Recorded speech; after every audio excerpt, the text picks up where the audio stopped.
미국과 중국은 지난해 12월 무역전쟁 휴전을 선언하고 합의를 이루기 위해 올해 4월까지 약 5개월 동안 걸친 협의로 의견을 모아 7개 분야 150페이지에 이르는 합의문안을 만들었습니다.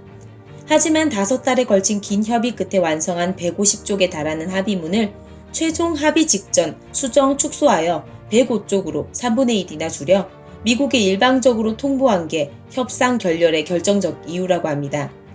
중국 정부가 삭제한 부분은 중국 지도부가 불평등 조약과 다름없는 것으로 판단한 법적 구속력에 관한 부분인 것으로 전해졌습니다.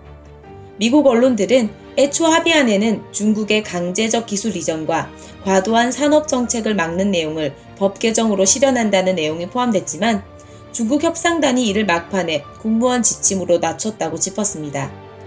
국무원 지침은 법 개정과 달리 강제성을 띠는 등의 큰 효력이 없습니다. 이렇게 법 개정에서 국무원 지침으로 선회한 이유는 무역 전쟁에 대한 시진핑 지도부의 방침이 4월 말 이후 원만한 타협에서 국가 존엄이 달린 주권 문제엔 양보하지 않는다는 강경 자세로 선회하였기 때문입니다.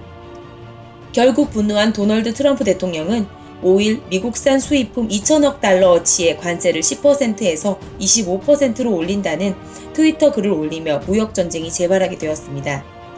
그동안 트럼프 대통령은 중국의 합의 번복이 사태의 원인이라고 거듭 주장했지만 어떤 방식으로 번복하였는지는 이렇게 구체적으로 공개되지는 않았었습니다.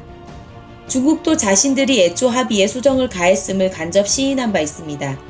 류어 부총리는 10일 워싱턴에서 미중이 갈등을 빚는 세계 이유 가운데 하나로 본문의 형평성을 꼽았습니다. 그는 합의 변복을 추구하는 미국에 대해 지난해 이후 양쪽 단판은 몇 번이나 반복됐고 여러 작은 곡절이 발생했다. 이는 정상적인 일이라며 자기 판단에 따라 중국의 결정을 후퇴라며 책임을 묻는 것은 무책임한 일이라고 반박했습니다. 시청해주셔서 감사합니다.